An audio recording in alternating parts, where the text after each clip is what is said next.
Thank you everyone for joining us today. Can I just ask, we're doing it in a new way this morning, so please be patient with us. We're using some different technology. My name's Michaela Cronin. I'm the director of the Future Social Service Institute, which is a collaboration between RMIT and VCOSS.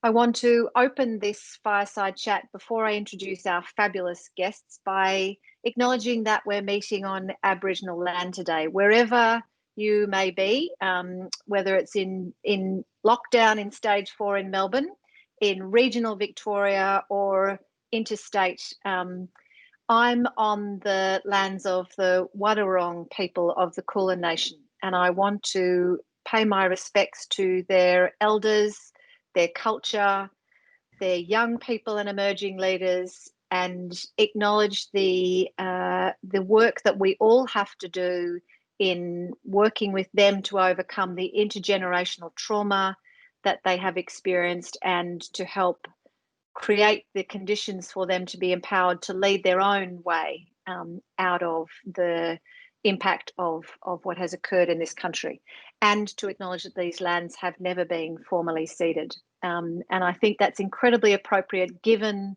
that this conversation today is about, it's really at its heart about ensuring that people with lived experiences, voices are very actively at the centre of all that we do. Mm-hmm. So I'm very pleased that both Larissa and Robyn accepted the invitation to join one of FSSI's Fireside Chats.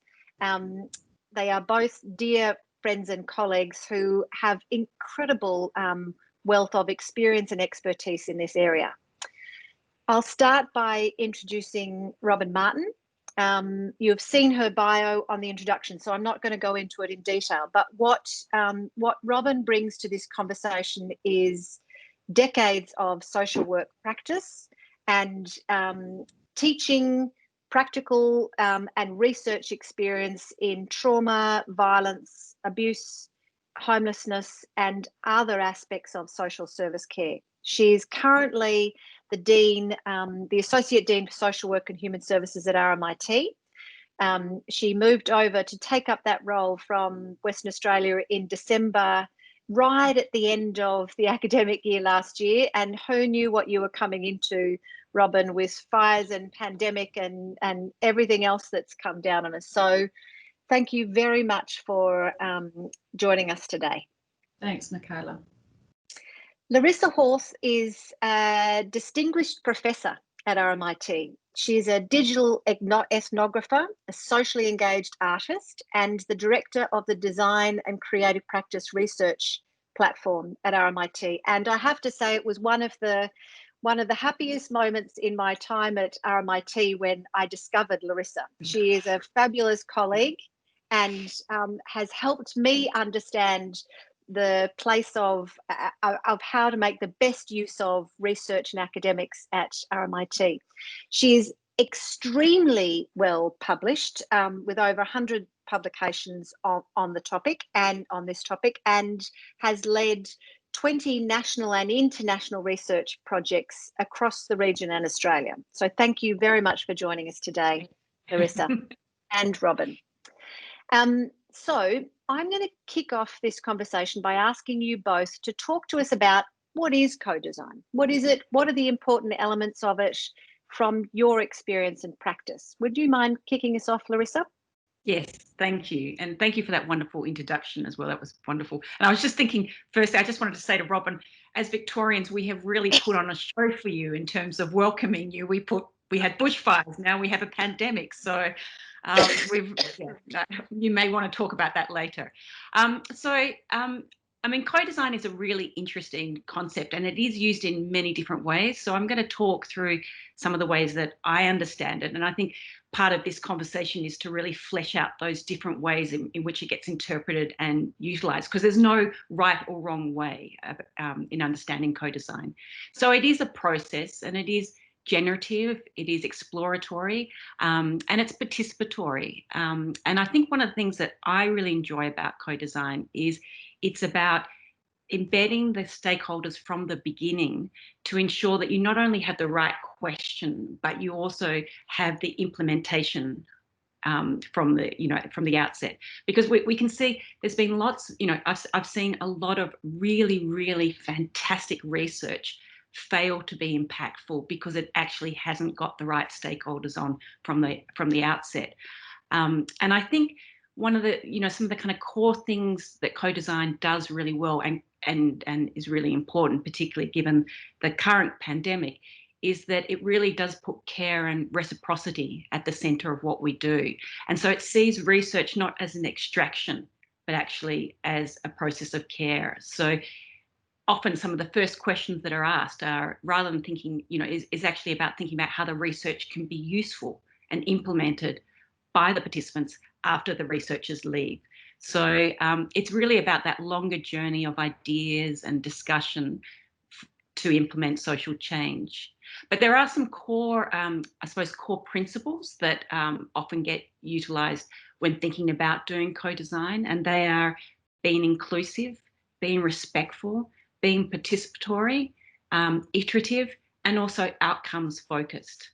And I think one of the other things that I really like about co-design is it sees participants as the experts. And this is where there's a lot of overlap between co-design and ethnography. It focuses, as Michaela highlighted, it focuses on lived experience, and it puts lived experience at the core of our learnings.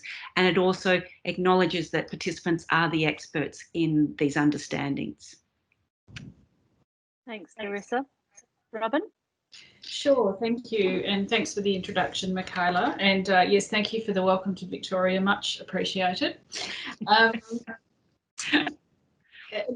Look, I support everything that Larissa's kind of mentioned there, but I'm going to take a slightly different tack when I think about co-design. And part of what I get a little bit troubled about and troubled within myself, and sometimes the language, is the language of co-design and the language of co-production, for example.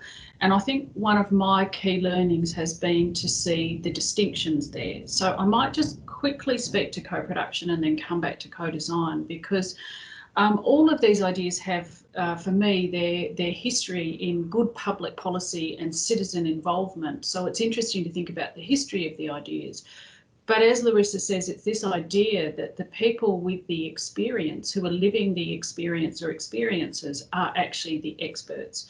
So when I think about co-production, it's very much about the people with lived experience are driving. They're driving the design, they come up with the idea, they take it forward, they bring people along with them. And I've increasingly started to think about co-design as something that is not quite as sort of user-led, but the ideas might come, let's say, from researchers or practitioners, and those ideas are put out and floated with those with the lived experience to say, is this something that we should be pursuing? Is this something we need to understand better? How might we go about that? I think what's at the heart of both co-production and co-design for me are questions about power.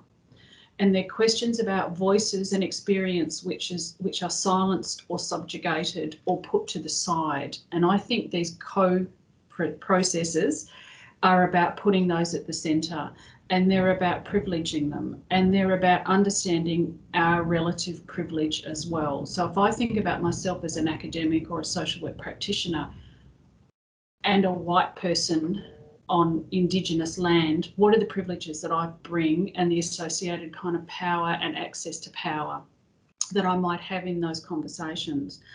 I also think for practitioners and those with relative power, co-design is a bit of getting out the way and being an ally and standing alongside. And again, I'm kind of referencing power relations there. And I think there's a final point for me, that it's about having lived experience speak for itself rather than other people representing or representing lived experience. So they're the sort of parameters for me. Yeah, very, very helpful start from both of you. Thank you, Larissa and Robyn. We've already had one question, and I just wanted to also just encourage people to put their questions into the chat. I'll integrate them into the conversation as they come through. I'm curious about, you both speak so passionately, and both today, but I have heard you talk a lot about very passionately about why this is important. Can you talk a little bit about why it's important to you in your practice, and if you remember if there was a turning point? When was the turning point that you realised that this was going to be an important part of your practice? Do you want to kick off, Robyn? Sure.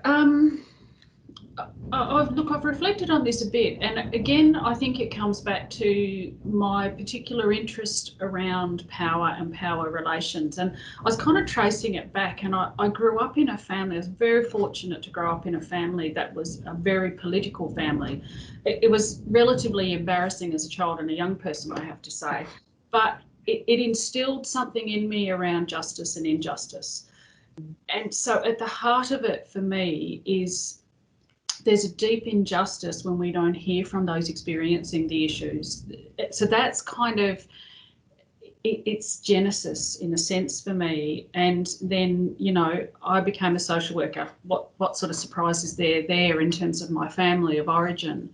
And I think increasingly noticing where people are spoken for and spoken about, and increasingly seeing service systems and approaches not being very effective, and curious about, well, why not? And what if we were to listen differently and ask different questions? What else might we find out about this particular problem? So I think some of the turning points for me relate to my engagement with people with lived experience, service users, their supporters, their families, and actually getting some pretty harsh and critical feedback from people, and people saying, how would you know? Like one example comes to mind of when I was in WA, I was co-leading and I co-designed a program called the Valuing Lived Experience Project. And one of the things we did was we developed and delivered a course for people with lived experience to train up as educators to come into the academy and inform our students and ultimately health and human service workforces. And in the course, a family member said to me, this is great, love these ideas, they're really political, but you haven't once mentioned families. You only talk about individuals. Now, you know, it was kind of like, I could have said, oh yeah, sure, I'll make sure I include families in my conversation. But in fact, it was at the heart of me seeing something and not seeing other things, like not seeing the role that families play. And also in the mental health space, engaging in the contested territory, for example, between service users and families, where some service users might say, my experience is a result of what happened in my family, and how do families interact in that space. So that would be one of the turning points that I'd share. Yeah, there's a few others, but I'll hand over to Larissa. Thanks, Robyn. Thank you. I was still wanting to listen to you, Robyn. I was getting quite happy. Yeah, I mean, I think every time I do a project, I learn from it in a big way. And I think that's kind of core to the co-design principles. I suppose, like you, Robyn, my early background really influenced a sense of social justice, but also my mother travelled a lot around Asia, and so I became, that for me was very much a big part of informing how I understood Australia and how I understood kind of what was meaningful for me. And I think a lot of my learnings have been in that context of doing comparative cross-cultural research, where often, you know, when you're in context, whether it be in Japan, where you know, you've got to decenter the language, and you've got to, like, so English, you've got to decenter English and prioritize Japanese, and understand that some concepts in Japanese can't translate to English, and the other way. And so that's made me have to think a lot about the methods, and perhaps using things like multisensorial methods to kind of elicit types of storytelling. And this is getting back to Robyn's point about power and representation, that sometimes people, for whatever reason, may not feel comfortable using, you know, like talking or whatever, but they'll feel comfortable illustrating it. And I think allowing different people to represent their experiences through diverse means is really crucial to getting those mixed voices. So I've learned. My biggest learning was actually in Japan when we were doing a project, and ARC linkage, which actually came to fame because when Tony Abbott was coming in, he actually, when you remember, he got that list of all the grants he wouldn't fund because they don't reflect liberal ideologies. This one had two of the key things, you know, two things that he didn't believe in: climate change and art. And so he kind of like, you know, really showed that one. It was a project called Spatial Dialogues, and what it was looking at was artists and the role of artists to change the communication science around climate change, so that it's not just this polemic, politicized debate, but actually really part of our everyday lives. And we were doing, Japan was one of our case studies, and then Fukushima happened. And that really, really complicated things, because we not only had the cultural context, but we also had grief. And grief, working with grief when you're co-designing is another whole layer of translation and complexity and attunement. You need different temporalities, you need different methods, you need to listen, you need a lot of to listen to the silences, you need, it's a completely different way of approaching it. So I think, yeah, the cross-cultural experiences have been a real eye-opener for redeveloping my toolkit, I suppose, and also things like grief and understanding how we can do grief better, like how we can have conversations about grief and open up those conversations in ways that make people feel comfortable, because like in Anglo-Australia, we still don't really have the kind of public spaces that allow for what should be talked about, because grief is actually a core part of how we live. So. And I think if I could just jump in there, Michaela, if you don't mind, like I'm sort of seeing principles and some ideas emerging here. And just as you're speaking, Larissa, I was thinking about one in particular, which is about uncertainty and ambivalence. And I think your conversation about grief just sort of prompted that for me, because that for me is the characteristic, one of the characteristics of these spaces is, and it was a turning point for me as well, is to be able to say, I don't know where this is going to go. We've got some hopes and some desires and aspirations about where this is going to go, but I doubt it's going to be a straight road there. And if it is, fabulous. And in that, I think there's some sort of assumption busting that happens as well. I was thinking about an example of a course that I co-taught in Perth, which was, it's a particular approach to working with hearing voices, and it comes from the Netherlands. And the model that we used and we co-designed with people who hear voices was that we had our students, and then we had what we called our teachers, who were voice hearers, who came in and tutored our students. And so we called them teachers, thinking it was a very respectful way to acknowledge their deep experience and expertise. And the feedback was actually, you know, school for most of us has been really painful and traumatic. That's really triggering for us to be called that. Can we think about another term? And it was just such a surprise for myself and the person with lived experience who was co-teaching it, because we were like, oh, wow. Okay, so we thought this was the way to go, and in fact it's not. And I think there's a few ways you can respond to that. You can take it as a bit of an insult and say, oh, well, you know, I was trying to do the right thing. Or you can just kind of get out the way of yourself really and your ego and say, oh, okay, my intention was this, it didn't work out. Where do we go now?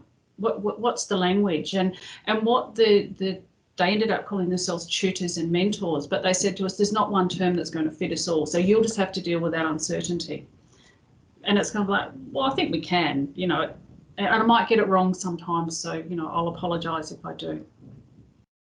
I think, Robyn, there's a couple of key things I want to kind of echo about what you've said. One, and you've said it a couple of times, about getting out of the way, out of the way of yourself, and getting out of the way of your own expertise and your own sense of your own expertise, which is not an easy thing to do as a professional and as a practitioner, because it's like, that's what I'm here for, isn't it?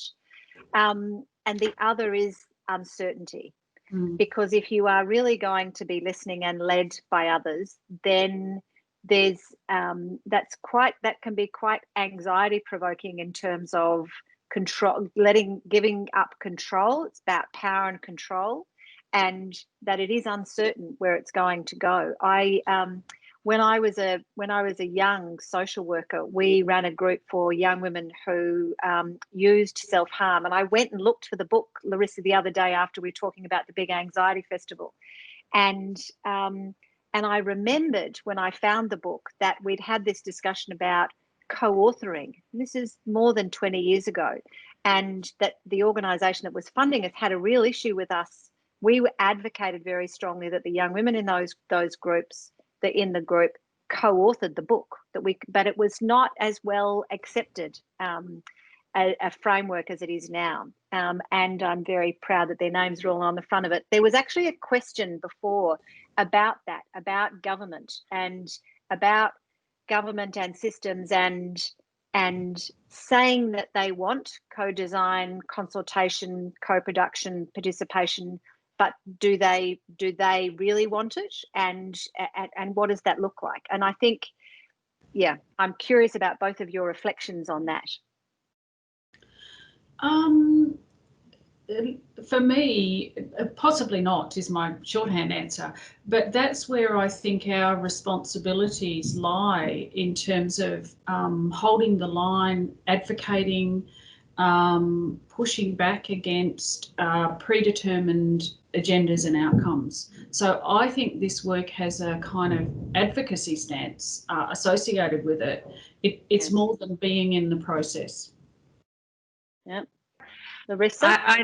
I absolutely agree with Robyn's answer. I mean, I think the thing about co-design is it's messy, and I don't think governments like a lot of mess. I mean, you know, life is messy, and they want to be able to, you know, policy briefs are about, you know, having neat borders and things like that. So it is, and this is where co-design can be used in very, I think when Robyn was clarifying it from co-production, I mean, I think it does get used as shorthand for, oh, we kind of consulted with people, we kind of co-designed with them. And I often pick people up when they are using it in that way, because it's simplifying it, and it's emptying out of all of its complexity and messiness, which is actually what makes it really powerful, I think.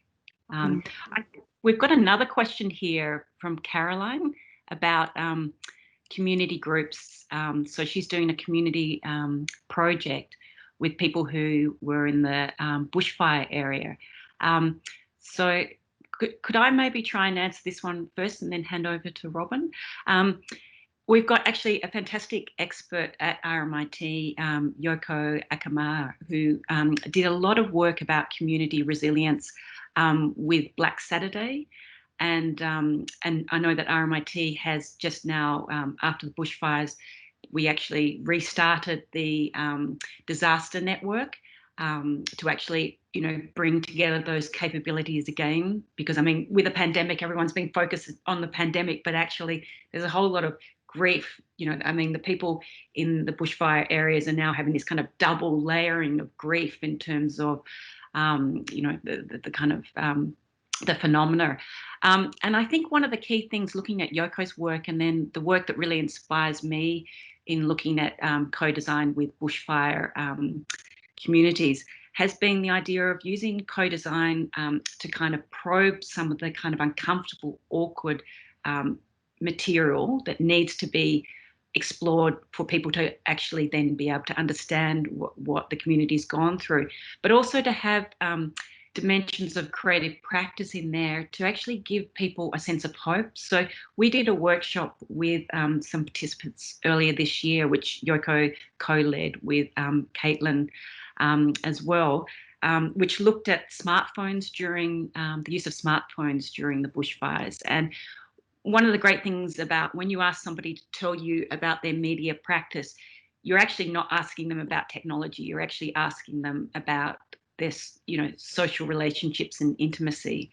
And so in this workshop, we got people to explore, you know, what was successful, what was triggering, because a lot of people found that the emergency app, actually having that on, caused a lot of triggering, which was very hard to manage. And so we were also looking at informal process of the workarounds, how people find ways to not allow things to trigger, etc.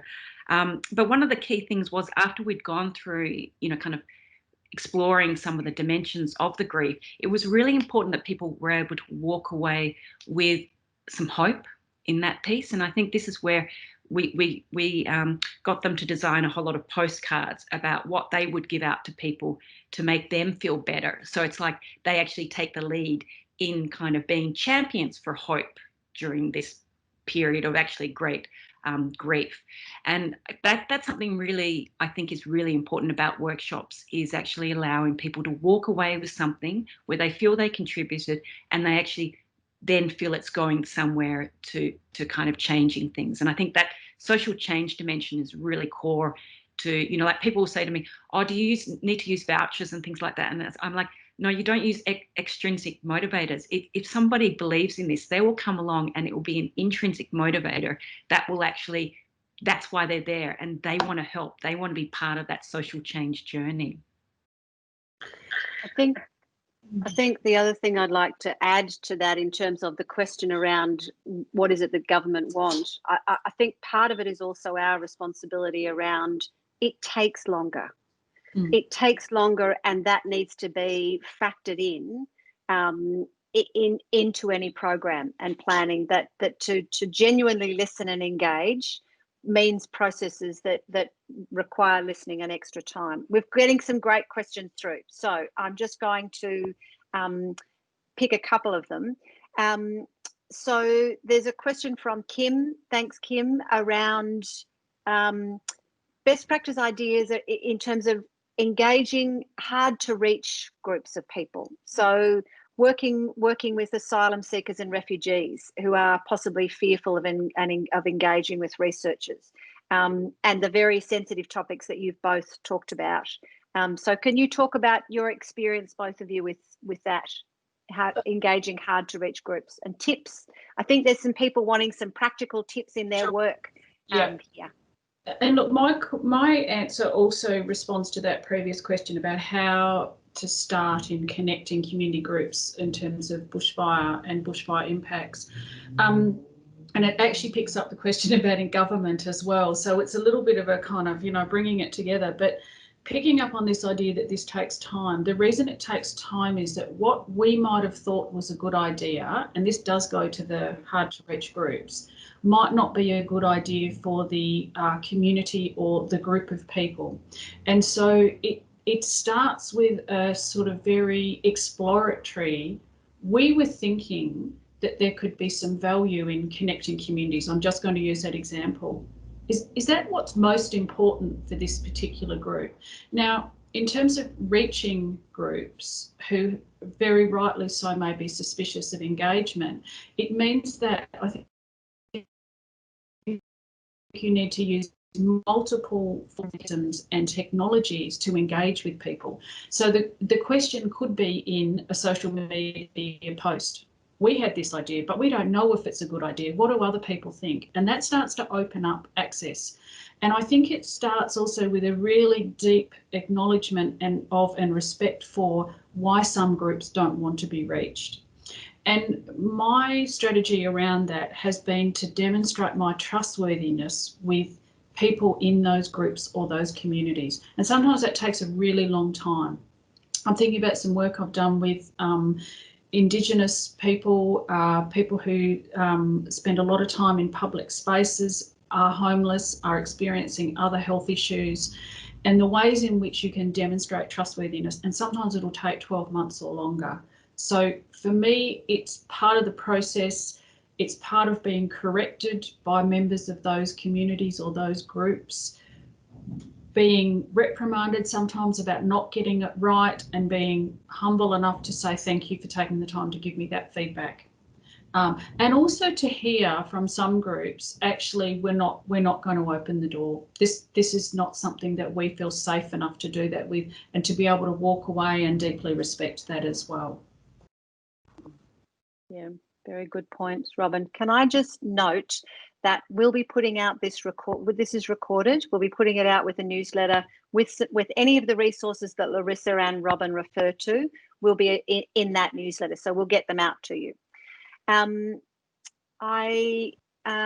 want to, just looking back at the questions, there was also one around NDS in terms of the introduction of the National Disability Insurance Scheme and the hopes around that, hearing silenced voices, and the impact of the bureaucracy that has flowed from that. I'm summarising a bit, Tim, and the impact that. So, can I ask a bit about that in terms of working with populations where there has been an intention to hear. There's really good intent, and then sometimes a big bureaucracy actually struggles to respond to that. Happy to respond to that, Larissa. Yes. I mean, one of the interesting things about NDIS, I mean, there's many interesting things, is that when it was first planned, it was planned. They first kind of tested it with around 1,000 people, and then they had to upscale it to 500,000 people. A lot of those methods don't translate and adapt, and that's part of the problem. And this is where co-design once again comes back to the methods and knowing methods, like what methods you use. It's a toolbox, and it's like you've got to have the right tools, and you've got to change the tools depending on the scale, the intensities, the complexities, and I think that attunement to methods is really, really crucial. And getting back to that point about engaging hard to connect audiences, I mean, this is really where the multisensorial methods really have to come in. And it's slow work. It will often take, I look at the kind of the work that I admire. For example, Ellie Rennie has done a lot of important work with Indigenous communities about in rural areas about digital inclusion, and this was part of the Telstra digital inclusion study, which then impacted, companies like Telstra have actually changed a lot of their policies thanks to that kind of field work. But that work took years and years and years, and you can't parachute that work. That work is about building trust over a long amount of time, and it is slow. It's really, really slow, and it's about using different methods. So, for example, with the younger people, texting, etc., using the different types of digital technologies, which may not necessarily be applicable for older generations. Although I'm not going to do that kind of older people don't know how to use technology, because the National Seniors Association did a fantastic report on the kind of silver surface, as they're called, and actually there's high literacy there. So I'm not going to make any of those kind of assumptions, but just understanding the methods and thinking through the methods to think about when people are high risk. And somebody that I think also who's really good at RMIT is Jazz Choi, who's done a lot of work with Brotherhood St. Lawrence and hard to connect communities, and she's used a lot of different creative methods to try and engage people in different ways. So I'll just put her name down in the chat. Thanks, Larissa. Can you both, building on, sorry, Robyn, you want to say something? I was just going to sort of, I think, add to that and confirm Tim's point and say, Tim, I feel that there could have been some incredible opportunities with the NDIS, and I'm not feeling overwhelmingly hopeful in terms of the true engagement, the deep engagement with lived experience. When we have a system where people need to shape their responses to demonstrate worst case scenarios and highest possible need to receive a service, we've got an issue and we have a problem. And the way that people need to perform disability, whether it's psychosocial or other forms, in the interviews, is troubling. Yes, we could have a long conversation about this. And FSSI have a couple of fellows, PhD fellows, who are doing some research in this area. So we'll highlight something about that in the next newsletter as well. I'm curious, you both talked about a toolbox and a range of different methods. I think it might be nice to hear an example of a process that you've been through, and some concrete kind of what are some of the tools that were appropriate in that situation? Would you mind both sharing an example of your work? Yeah. Do you want to kick off, Larissa? Yep. So yes, so multisensorial methods, what are they? Yes. Yeah, exactly. Yeah. So an example I would give was that we were doing a project with CoHealth around engaging their communities. And the thing about CoHealth, which is a community health organisation which has 70 different offices and areas all around Victoria, is that they actually have a really deep reach into some very diverse communities, very culturally and linguistically diverse communities. And so we were working with the Collingwood CoHealth organisation, who have very, very rich, like we're looking at 50 years of community engagement with what were the new refugees, the Vietnamese refugees, more recently Sudanese, etc. And it's a lot of that kind of community engagement work that often gets, I suppose, to the public gets kind of lost. And it's actually, that is what community health does so well. And this is what we were looking at in terms of CoHealth, is capturing some of those stories and trying to capture them for public engagement, because if people understand that community health isn't just the kind of medical, but is actually much more about, as Robyn was highlighting, the psychosocial.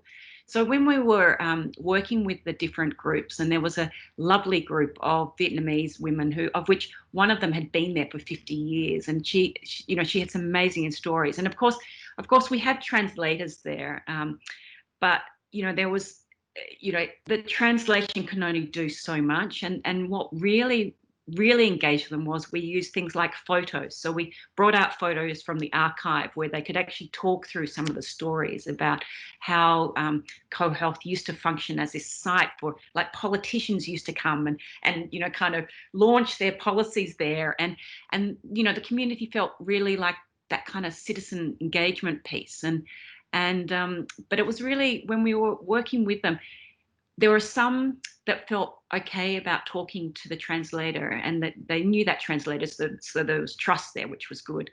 But others were quite shy and didn't really feel very comfortable talking in that context. So what we did was we set up the table with a whole lot of activities, including everything from serious play, which is like Lego type things, to drawing, to making, etc. And we basically just worked with each of the participants to see what kind of things suited them. And of course, what happened was that they made these amazing works, which were all about, they used food as a metaphor for talking about how they connect, how they think about culture, how they would like things to be run. So, like food as the metaphor for politics, food as the metaphor for social cohesion, etc. And it was really, really powerful, and we were able to get a voice from everyone there, which we wouldn't have had we just relied on a translator to just be, putting things into words. And I think some of the images as well that we got from the workshop were really powerful. They said, 1,000 words, and they said them in such succinct ways. They talked about relationality in really kind of complex ways. And yeah, so I think, but once again, it's about having that toolkit of very different methods and understanding that some methods just will not work, and acknowledging the failure in some methods is really important as well. And taking your whole toolkit in case something doesn't work. Lovely example, Larissa. Thank you. Robyn, have you got an example to share? Yeah, I do. And it's a great example because it reminds me of the limitations of language and speech, actually, and being able to move beyond that. Yeah. Look, the example I'm going to share, it speaks a little bit to this question that's there at the moment about short timelines and 12 months, and you've kind of got everything done in that period of time. And it's the project I referenced earlier. It came about through connections with Indigenous agencies in WA, and in particular those agencies that were providing services to were called people in the parks, and they were mostly people who had been brought from the north of WA to the city for treatment, often dialysis and a lot of chronic kind of conditions. And there was a discourse emerging in the city of Perth and the city of Fremantle that these people in the parks were incredibly disruptive. They were, causing enormous problems for businesses in the area and residents and all sorts of things. And it's important to share a bit of Perth's history. So Perth City had a curfew on Indigenous people entering the city from 6 p.m. For a very long time until the 60s, okay? And there was an area that was known as the Bull Ring, which was an area just outside this curfew where Indigenous people would gather and connect and share stories of families and all sorts of things. So in this discourse that was emerging, particularly from the inner city residents who'd moved to the inner city because they wanted the kind of, excitement of an inner city life, was we now need a curfew. We need to stop these people coming in here because they're so disruptive. So we've got this kind of public issue, and it was really picked up by a lot of media outlets. And then the Indigenous outreach workers saying, but hang on a minute, people have been brought, 3,000 kilometres to the city. They don't know anyone. They're not presented as model citizens in terms of receiving healthcare because they're not always compliant. We're trying to do something here, but we don't know what to do. Everywhere we turn, we're facing barriers. And so the approach for us was, okay, so how can we articulate the lived experience of people who are spending time in the parks? Because essentially everyone has got something to say about these people, but we don't hear from them at all. So our approach was to partner with the Aboriginal organisations, and myself and another non-Indigenous researcher were invited to do this work. And we were very clear that it was not our place to be collecting data in the traditional sense from people in the parks. It was completely and utterly inappropriate, whereas they had good relations with the outreach workers. And so in a nutshell, we co-designed the research approach with the outreach workers, and their managers were involved as well. Now, these outreach workers had never undertaken research. They weren't necessarily connected to what gets called evidence for practice, but they had brilliant practice wisdom. They were connected in their communities, being Indigenous, so they brought all of that to the table. And one of the things they said to us early on was, well, we don't understand what you research fellas do, so you better tell us about it, was kind of almost the quote, and it was like, great, okay. So let's talk about, for example, so we based on their requests, we developed some workshops, and we were mentored by an elder who was had been a health worker for a very long time. And she had a research background. And so, for example, we did these sort of mini workshops around what's the difference between an outreach conversation and a research conversation.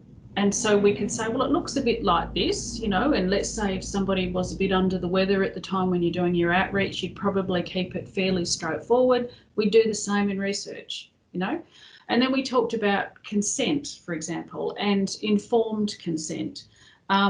So based on those workshops, we then co-designed the research framework. The outreach workers conducted the interviews, which were very kind of naturalistic. One of the issues we came across was there was a question about, I don't know, somebody said, I don't know that you can give people vouchers. So this was very much about recognising people's contributions to the research. And a couple of people said, oh, look, I'm worried about that. People might go and spend it on booze. They might do this, they might do that. So we stepped back and just said, as a group and as a community, we'll ask for your guidance on this, because this is our usual research practice. We acknowledge people's contributions. And we navigated that. And someone else said, oh, people will just sign up for the interview because they want the voucher. Well, none of that transpired, by the way. So, that was good to kind of test that out and find out. And we then co-analysed together. And again, that was an opportunity for us to provide some sort of naturalistic workshops for the workers to understand. And then we co-wrote and we co-published in Qualitative Health Research. It was challenging, it was never straightforward, but probably one of the most satisfying things I've done. Sounds like an incredible piece of work, Robyn. one of the things that, so one of the questions is around, so back to your point of drawing the connection to how long this takes and how messy it can be. And there, in that instance of the example you're talking about, there's a fairly timely, urgent driver to be doing that piece of work. And the question is around comparing with New Zealand, right? So talking about New Zealand's co-design lab and what's happening there in terms of frameworks for co-design, because you've both talked about very important situations in which really listening to it, I don't know how you could have got anywhere near as good an outcome if you hadn't undergone that kind of a process. How do we get to the point where these kinds of approaches are not just given lip service to, but are genuinely embedded in practice and in what expectations are around the way things will be done, the amount of time and effort? Because not only does it take time, but it's more resource intensive, so it costs more to do this properly. How do we progress that conversation in Victoria, I think is the thrust of the question. I think, because I didn't quite answer this question, but we completed that project in just under 9 months. So we moved pretty quickly, but we also did slow at different points, I have to say. And going to that, answering that question, Michaela, I think it's about resisting and continuing to put up examples of when it works well, forming alliances, connecting strongly, you know, drawing on different disciplines. You know, so just in this conversation, I'm thinking with Larissa, there's some things I really want to do, you know, in terms of the, you know, multisensorial approaches, the toolbox, all of those sorts of things.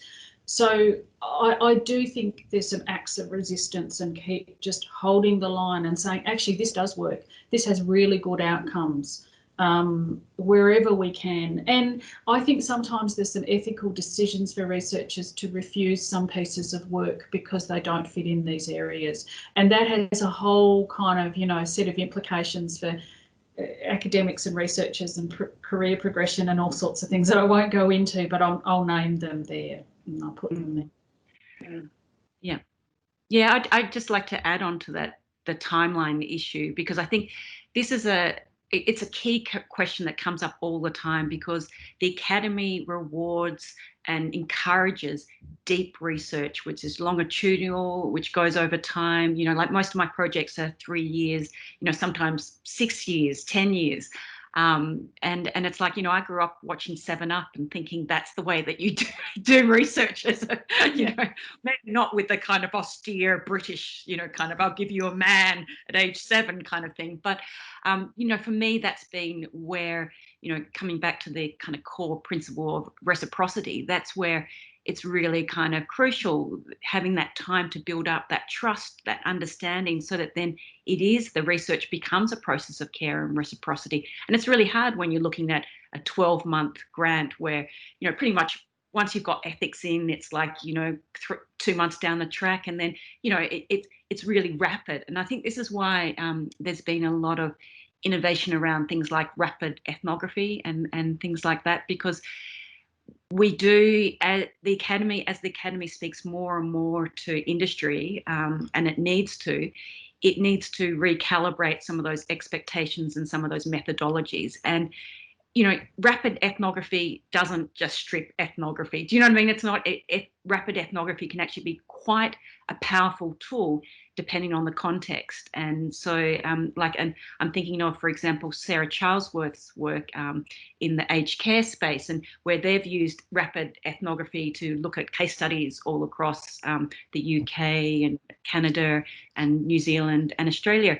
And given, you know, what's happened with aged care at the moment, we need those rapid ethnographies to really bring home that evidence to once again highlight, you know, we need change. This system is broken. And so it's not necessarily compromised, but I think it is about having really those conversations, as Robyn highlighted, about expectations and really calibrating those, because industry has particular, you know, they need they need outputs every couple of months, or else they think there's no pulse happening. You know, so it is really about having those two different kind of temporalities and allowing them to meet at certain points, so that both partners get what they want. But you know, I think it is, and it is very. I think Robyn's point about sometimes saying no to certain projects is also it's a hard thing, because, you know, like, you kind of see it as a challenge. You go, yeah, I can do this. But part of those learnings is sometimes to go, well, actually, maybe I can't do this, and that's a really crucial part of you know, kind of learning journey. There's a couple of questions that just popped up. And where I was about to go, I'll weave in one of the questions, because where I was about to go was a lot of the people on this call are going to be community service practitioners, social workers, and other professionals. And what I think is really useful about what the Institute has been set up to do is bring those conversations together between the academy, so academics, research, teachers, government, and industry, so the social service sector. And how do practitioners get the best outcomes using these methods in their work as much as in research? So there's an alignment, Robyn, between the example you used and, as you said, social good practice, good community service practice with that group of people that you were working with. How do you, and part of the point of having this conversation and the work that we want to do is around it, is educating what is it and what are the outcomes. So the question is about what outcomes can you achieve from these co-design processes, and what can occur in the community. So what are your thoughts and any examples about, so Robyn, for example, that piece of work that you did, what was the outcome of that? What have you seen in terms of the impact of your work because of using these processes? Yeah, thank you. Thank you for reminding me of that, because that was probably the most important thing, and I didn't say that. But what occurred was that the agencies and the individual outreach workers would say, but hold on a moment, while you're talking about people in this way, we want to share with you what we found out. This is what people said to us. This is why people are here. So it actually shifted the discourse. People no longer, you know, whether it was kind of like funders, I don't know that it shifted community discourse in terms of the residents and the business people. I'm not convinced about that, but that seemed to drop off a bit, because people were then saying, well, actually, I'd like to present you with another story around this. Let me talk to you a bit about history, and let me talk to you about what's happening now. And so there was an increased understanding and awareness, including on the behalf of the police, who the people in the parks felt that they were harassed and harangued by the police at different times, particularly in Fremantle and somewhat in Perth. So there was a shifting and a more open understanding of why people were there. So the police were demonstrating more of a social response rather than a purely legal response.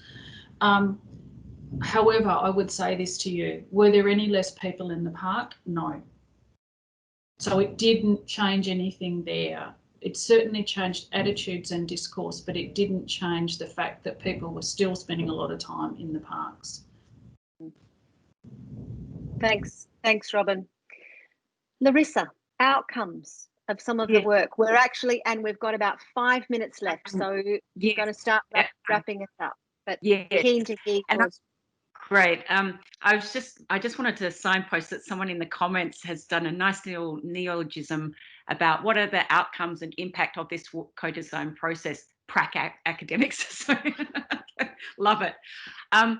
Yes. So in terms of outcomes, I mean, I am a methods person, but co-design is very much focused on that outcomes delivery. And I think that's why when I was talking about the workshops with around the bushfires, for example, when we were exploring grief, we needed to be able to have that moment in the workshop where people could shift their thinking and their discussion to think about making something that could be more about hope. And I think that's something that more and more in the work I do, I've really, I really think that part of the process is not just the communication science piece, that whether it be to public or whether it be to government or whether it, depending on the context, but it's also about how that communication science piece can create hope. I think more and more, particularly the topics like, say, looking at trauma and grief, it's really crucial to not see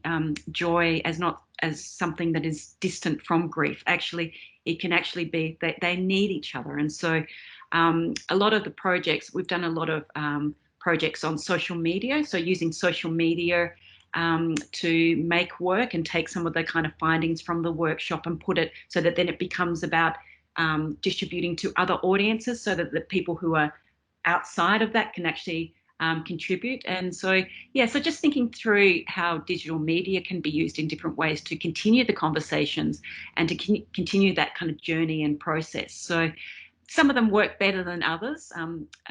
But yes, I'm always trying to think about, I do exhibitions as well. So one of the projects we did around mobile games in homes, we did a 3-year study looking at intergenerational literacy, which we're seeing a lot of now thanks to COVID-19. Suddenly, World Health Organization were like, games are bad, they're destroying people. Suddenly it's like, games are good, they're actually so about social inclusion. It's the only way our kids are communicating with each other. And so we did an exhibition which was actually where we made a kind of Minecraft, a physical Minecraft, and people could move the exhibition around, and then they photographed themselves doing that, and then their photographs on social media became the photographs. So they actually went from audience member to player to artist. And that was really kind of key, was actually getting people to, you've got to think about innovative ways in which to embed social change. And sometimes, creative practice can be a really powerful piece to change those conversations. I think about like Peter Murray's work, using theatre as a way to change the conversation about death and dying can actually be a fantastic prompt that, I think academics, the more that we can use the creative practice as a kind of way to change the communication science, the better. I just want to reassure people that Larissa keeps referring to a whole rich wealth of knowledge, and Robyn has access to as well. We will ask both of them. We will include stuff in the newsletter that goes out. So please be reassured about that. There's a really interesting comment too from Sandy in terms of outcomes and what some prohibitions for funders being around, not actually just the issue around the time and the resources, but actually, around worry about what again, it's about the control of the outcomes, about the findings, whether or not they are within existing government policy parameters. So I think there's some really interesting themes through this conversation. One of them is around, there's been quite a few questions around the ethics, the ethical, the ethics of the approach and how to handle that. I think it's one of those things that sometimes we as practitioners get afraid of. What if I don't do it properly? What if I get it wrong? And I think, Robyn, your point about being humility and being humble about being prepared to be corrected is incredibly important. And I think all of us many of my key learnings as a practitioner have been when I've got it wrong and when someone's told me very, very bluntly often about just how wrong I got it. But so the ethics, the toolbox, the breadth of the toolbox that you need to have at your disposal, and both of you sharing different approaches. Part of the reason I was really wanting to bring both of you together is because you come from very different disciplines, but have a very common kind of approach to and language around what you do. Can you just as we finish, we've just hit 1:30, and the intention of these is to do it in a lunch hour. So while I think all of us could keep talking for a while, let's try and keep it to that. Any parting thoughts from either of you, just to close it out about the conversation we've been having? I just think a next step in this kind of conversation is to have it with some people with lived experience, some service users, and do a bit of a compare and contrast. Actually, would be a really interesting exercise. Okay, all right. I'll take you up on that, Robyn. We'll help organise something together. Great idea. Larissa? Yes, I agree with Robyn. I think that's a fantastic idea. I mean, I suppose just the last parting thought would be, I mean, I think it's about interrogating reciprocity, and I think that's, I think, you know, power, etc. I think we've travelled a really rich terrain in the last hour, and I hope everyone's enjoyed their lunch. And I think, you know, that reciprocity is really kind of crucial in that, you know, a good ongoing relationship really needs that as core. So I just would like to park that there as a kind of key concept to take away. And Larissa, it's a lovely parting thing to share, because I think actually that's part of this conversation as well. You know, the conversation that is so rich for academia and industry to hear from each other. You know, that's the whole intention of these conversations, is what it is that we're able to share from the rich experience and expertise that you both bring, and that is within academia and RMIT, but also the questions and the engagement from the sector, and how can we learn from, Robyn, as your example, talking about what it is that you have to sit and listen and learn from practitioners who are experts in their own space with deep relationships. I think the other core thing that I would say about this conversation is the need is, and I think you said it early on, Robyn, about taking the time to build trusting relationships. You both talked about that. So thank you very much for your generosity today. It's been a really fascinating conversation. We will follow up on there. I think we pretty much covered the questions, but we'll follow up on some of that in the newsletter.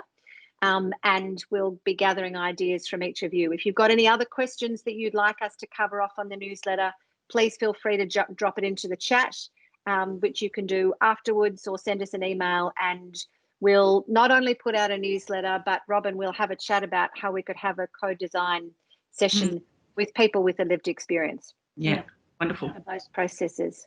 Thank you very much. Thank you. Have a good afternoon.